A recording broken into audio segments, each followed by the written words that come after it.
Good afternoon again from Yummy BTV, sending loads of love to you as usual. We get round to answering the question during this sad time of the sad passing of our beloved Queen, rest in peace, Queen Elizabeth. And many asking me on my lives, on messages, what Queen's Pardon, Yummy, what are you on about? For those that have followed me for long, they would have seen it, the story many times, heard me talk about it on James English, Sean Atwood, etc. So someone says to me today, can't you do a separate video on how you got the Queen's Pardon, Yummy? So I said, okay then, and during this time, and remember this, what I've stated before, my love for the Queen is not because of what I got for that act where I got the Queen's Pardon whilst I was serving a sentence. So it was 1989 and I was all alone behind the door in Wandsworth. So this is like my third time in Wandsworth. During this time, my son had just been born with my girlfriend at that time from Brixton, Yvonne, right? So I was banged up on the freeze, on C-Wing again, with a geezer called Black Nuts, Steve O'Connor, who ended up getting life himself, right?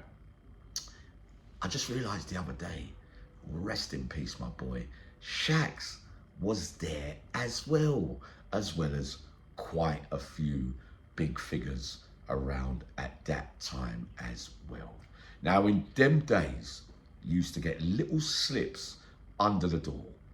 First thing in the morning, very rarely at night, and it'll be a little piece of paper about that small that says, be ready for transfer in the morning, you're going to the Isle of Wight. Now, we know what a string vest, a pest I was.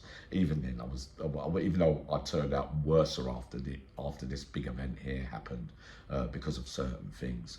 But I was always a bit of a live wire, if you get what I mean.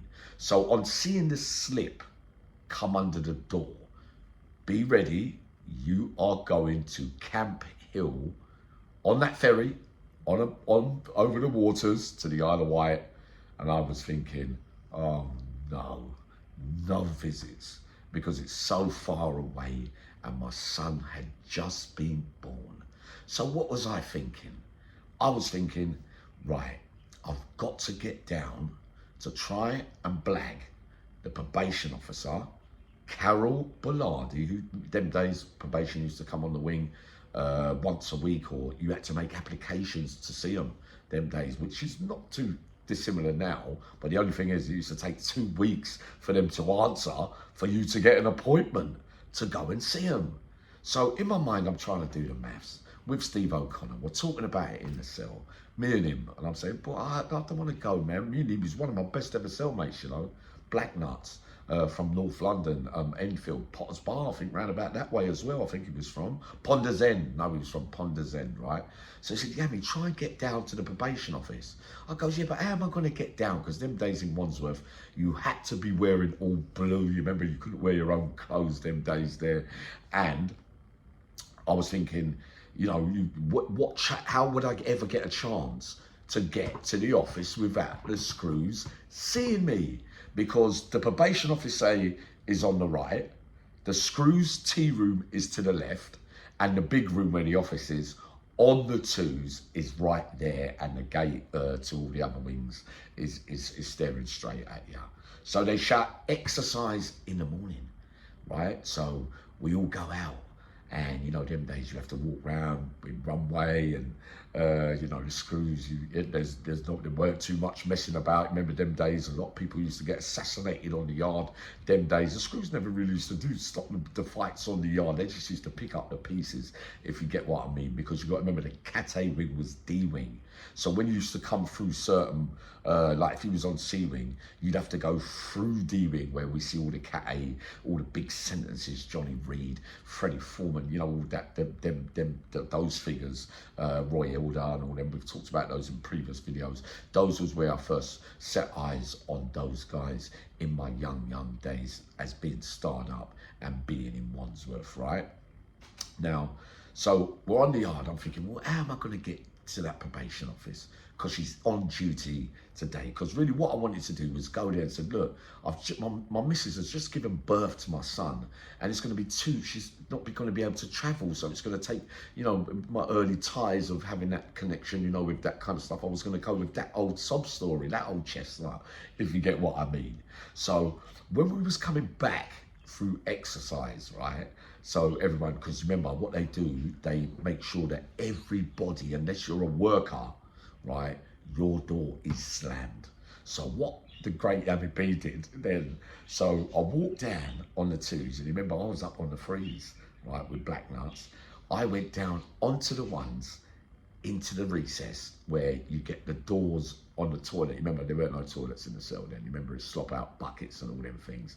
So what I did is I sat on the toilet seat, ducked down, because what they normally do, I sussed that they didn't look over they looked underneath to see if there was anyone sitting on the seat when they're doing their security checks, to see if anyone's sitting on the toilet. But I sat on the I had my feet on the toilet, like with my head down, so that when they don't see no feet, I gambled on it, and it paid off. So as soon as everybody, yes, wing secure, everyone's away, blah, blah, blah, blah, blah. So we know, I know, that now they're going into the tea room to have their break, right? So I waited 5 minutes, 10 minutes. I thought it's all quiet now. So on going up to the twos, I could see the office was quite empty, but there was a line outside the probation office where people who have made applications would be lining up to have their meetings with the probation for whatever problems they got. But they were lined up that way, and the door was facing that way. So you wait till somebody else comes out of the room until it's your turn to go in. But no, they weren't facing the door. So they're that way, but the door's that way, but you can't look in. You're not looking through the door to see what's happening in there. So there's about 5 or 6 figures standing in that line. What do? I'm thinking, I don't want to get caught out here in Wandsworth at that time. So what do? I push right to the front of the queue without asking anybody, and put my hand on the handle. I opened the door, and when I opened the door, because I just wanted to say, Miss, will you be able to give me a couple of minutes after, please? Because I'm not going to have enough time. I'm getting shipped out in the morning. That's all I wanted to say, to try and get a few words in. But when I opened the door, there was this geezer, kind of looked like my Tony skin, my Tony kind of skin, but obviously much bigger. Remember, I was still fit, getting bigger them days, but not as strong as I would become. But when I got there, he had his hand round her throat, and her eyes were staring, blue eyes, right? She looks in complete shock, staring like that. So I was in shock too. So I didn't know what to do, but I went 1, 2, 3. He stopped what he was doing. He had a tool in his hand, so it must have been around there. So I don't know whether he was trying to rape her, sexually assault her, or whether he was talking a hostage, or whether he was saying, listen, I want a phone call, whatever. I don't know. Up to this day, I don't know, right? So I somehow reached that round side by the table, but I was moving it was like in slow motion. And then he looked at me, and I got to him, and we started fighting. He was bigger than me, but for some reason we ended up in a grip, and we ended up falling. But by luck as usual, I fell on top of him, right? She must have run out the room, right? And Wandsworth was serious these days, right? So I'm on top of him. For a minute it looked like he had me, but then I had him. I don't think I got to throw any punches or anything, but I know the tool fell out, right? But then all the screws came in. I've never seen so many screws come in all my life when that bell went. I'm talking like half the wing had uniforms, no one about, right? So they picked me off, put me to the side, picked him up, wrapped him, oh no, you know the Bennarts, you're gonna get strangled to death. It's a long walk to E-Wing dungeon block them days from Wandsworth. I'd already had a row on A-Wing at that time in Wandsworth, one of my first beginning fights as well. I won that one in the recess as well in front of everyone, right? So they're taking him away. They're taking him first, the geezer, but they don't know really what's happened. So obviously they think it's me and him fighting. So I'm standing up and I'm saying, Mr. Baker, The great Mr. Baker, you know, used to go in and rob everybody on his own and search everyone on his own. Probably one of the greatest, bravest screws that I ever come across in my whole life. Many people will tell you about Mr. Baker as well, them days, right? He used to go one up and rub you down and catch you slipping away. Everybody freeze. We knew that in Wandsworth. Now, he's got me in the court. I'm saying, Mr. Baker, listen, I ain't done nothing, you know. He said, look, Yami, what's happened? I said, the lady Carol is standing over there, but she's looking and someone's talking to her. So Mr. Baker's left me, after they've wrapped up the geezer, he's on his way, so I know. Now they're getting ready to wrap me up. And I'm looking at her like to say, please say something. You know what I mean? Don't let them do this to me, because I ain't done nothing. And then Mr. Baker went over there. So he said, let him go a minute. Let him go. So they let me go. And I was watching and just staring across while she was talking. And Mr. Baker was doing that. And she was whispering to him. And he went like that. Mr. Baker went like that. Take him back to his cell. He ain't going to the block. He ain't going to the block like that. He walked up to me. And he said, listen to me. You're going upstairs back to your cell. I said, oh, thanks, Mr. Baker, because I ain't done nothing, right? So I didn't know what was happening. I banged up with Steve O'Connor.